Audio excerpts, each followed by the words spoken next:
My name is Shurrell Hester, and I'm with the Community Gardens program at Montgomery Parks.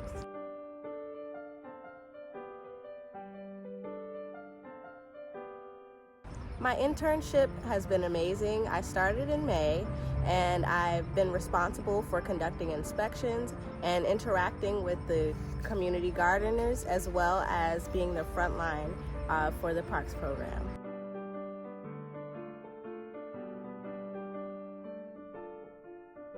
The internship in the Community Gardens program has changed me in numerous ways.